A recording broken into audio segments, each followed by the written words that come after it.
What is going on, guys? This is Michael Williams from Cartoon Universe, and we have our final Star versus the Forces of Evil review for the week. We're going to do it all over again next week. These two episodes were Lintcatcher and Trial by Squire. Once again, very solid episodes. No real complaints here. It didn't get too heavy into Eclipsa or whatever, but she did make an appearance. I like that they're not just sweeping her under the rug or anything, but this was more so focused on Star and Marco's relationship. Marco coming back to Mewni. Now he has to adjust to Mewni. He showed up uninvited, and like I said, that left for some very awkward, uncomfortable, cringe-inducing situations. That whole conversation with Marco and Star on the staircase was just not a good time. Marco is not... He's just not in a good place. And Star does confirm that Tom, we sort of confirm that her and Tom are a thing. I don't think Marco's happy about that. But yeah, I like how everything's kind of coming together. They're all accumulating. Even the night of the wash, I forget his name, but even that ended up not just being a one-off joke. It actually is legitimately doing a hard, very dangerous, serious job by doing the Mewman's laundry. That's very surprising. So that was very funny. Marco ends up squiring for him. He almost gets killed by the Lintcatcher, but Star has to save him. Star, they were doing some pretty sick combo moves too. I was like, ooh, these are some good fights, boy. So yeah, these are really great episodes. Really kind of solidified Star and Marco's relationship as of right now and where they are. Now Marco is officially a Squire for Star, even though Star just really wanted that to be more so about them hanging out again and being together and not having to worry about all the nitty-gritty details. So I'm interested to see where this goes as far as Marco and Tom kind of dealing with each other and Marco kind of having to suppress his own jealousy now. And it's just, I don't know where it's going to go. I'm not sure how Star and Tom are going to break up. Tom might just become enraged. It might have something to do with the little things that are in his body, that he was trying to get out. That could be a factor. Eclipsa might even be a factor, because they are really tying Eclipsa into everything. Like I said, Eclipsa did show up in Lintcatcher, which you wouldn't necessarily expect, and Star is actually confiding in her, which is very interesting. It's not a very super dramatic scene. It's a very regular scene. It's very normal. Eclipsa is just kind of giving Star advice as her great grandmother, whatever she is, and it's just very casual and kind of funny because Star's eating birdseed, but they just do it in a way that's like, it feels eerie. It still fit, like they built Eclipsa up so much throughout the series that even just this little scene where nothing really happens, it feels like it's actually something's really happening. And another very interesting thing, I don't know if this actually means something or if I'm just misinterpreting, but Star just starts complaining about, how could he just come back into my life, blah, blah, blah, blah. And Eclipse is on her. She's like, oh, what's his name? And Star said, oh, his name's Marco, blah, blah, blah. And Eclipsa is like, oh, so that's it, Marco. So I don't know if she knows who Marco is. She seemed very like, oh, Marco. That's what it is. Okay, gotcha. And she closed her eyes. Like, she seemed, like I said, she seems like she knows things. I don't know if she can, see into the future to some level, or she just has some, sort of mild, omnipotent abilities to just see a lot of stuff.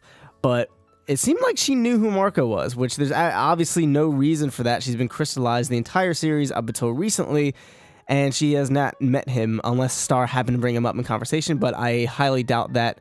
From a writing standpoint, that wouldn't make sense for the audience. So it seemed like she knew Marco. I could just be interpreting it as like, okay, yeah, so it is a boy. I was right. You're crushing on this dude, and there's some dude problems happening. I was right. But that's not what it seemed like. It was more so the name Marco seemed to spark some type of familiarity with her. So we'll have to wait and see if that actually means something or if I'm just looking too deep into it because it's Eclipsa and the writers want me to look too deep into it. So we'll have to wait and see for that. But I found that very, very interesting. But yeah, we don't get anything crazy with Eclipsa this episode. We'll probably get it pretty soon. But yeah, the trial did not happen this time. Trial by Squire, that was actually legitimately just Star and Marco going through Quest by. Fun, lighthearted episode. Basically, they're getting bodied by all these other squires that do not respect him at all because they feel like he was just handed his squiredom, his squireship, whatever you would call it, and they just keep bullying him and messing up his plans. He had a whole list of stuff to get, and it wasn't fun for him. But Star just wanted to buy stuff and hang out and buy silly stuff, and they ended up doing that. So it was a really good episode for their relationship, and again, kind of really solidifying the lighthearted, goofy silliness of their now friendship. I don't know if they're going to ever address the whole fact that Star admitted her feelings for Marco. They seemed like they were kind of trying to dodge that on the staircase in the previous episode. So I'm sure we will eventually, but as of right now, it seems like they're just kind of avoiding it. They're just going to be friends, hang out, and use this time to spend together, because regardless of whoever's romantic feelings for whoever, they, at the end of the day, they do really love each other as friends regardless. So that's kind of want to just build that and just have fun and not worry about anything. And what's really cool, we actually have Marco's room is now on Mewni, so the roles are completely reversed, where it was Star coming to Earth before, now it's Marco coming to Mewni. So that's pretty interesting. I like how they did that. Again, I just have to give kudos to the team that's working on Star right now. I think the way that they're really interweaving all these plots, so it all makes sense and it's all concise and it's all telling an arc that is built together. Even though some of the episodes are separate and sort of standalone, they still all work together to create the same narrative through the characters' development, through the story's development, and just tying everything together. Like, I really love how they're doing this, and I think that they're really mastering the way of, you know, kind of having the lighthearted, fun,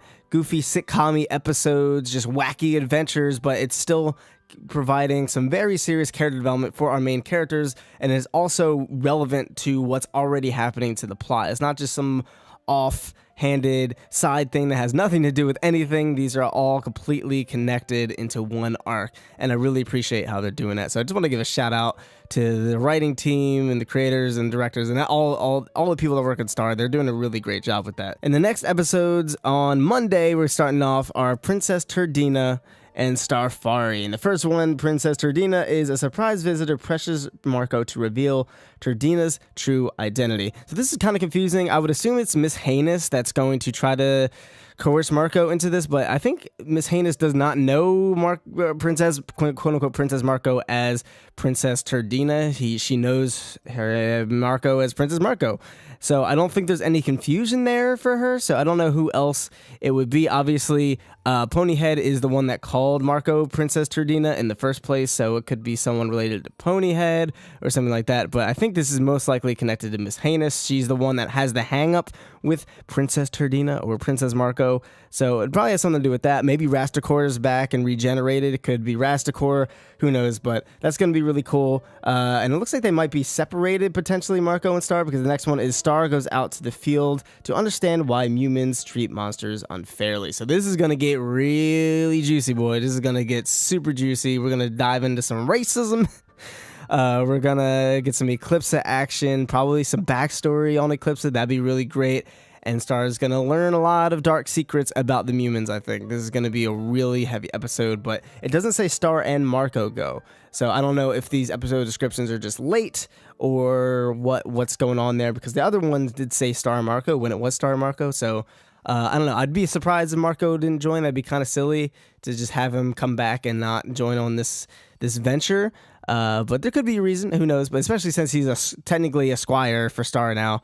Yeah, I don't know. And also another note, speaking of squires, Star did say that, you know, can princesses even have a squire? Marco asked, and Star said she's a princess, she could do whatever she wants, and obviously Eclipsa was kind of coercing her towards that, by the way, so even though it was a regular discussion, Eclipsa is still kind of planting seeds for rebellion against the general rules, and Star is trying to be better, but she's every now and then somebody's pushing her to do something that isn't quote-unquote princessy, and I think you know, Eclipsa knows this, and Eclipsa knows that Star has these tendencies because Star is a lot like Eclipsa, so I think that was a little nod, nudge, that Star is not exactly following the rules, but that is it for this week. Next week, we're going to come back with all the Star reviews and stuff. Hopefully, we'll do another Steven Universe Save the Light stream soon. We've got brand new Steven Universe episodes releasing on the app, technically at midnight tonight, but it is tomorrow.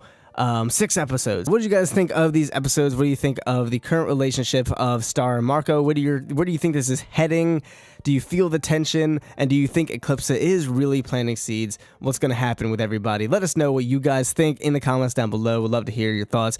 Thank you guys so much for tuning in. I've been Michael Williams. You've been watching Cartoon Universe, and we'll see you in the next video. Peace.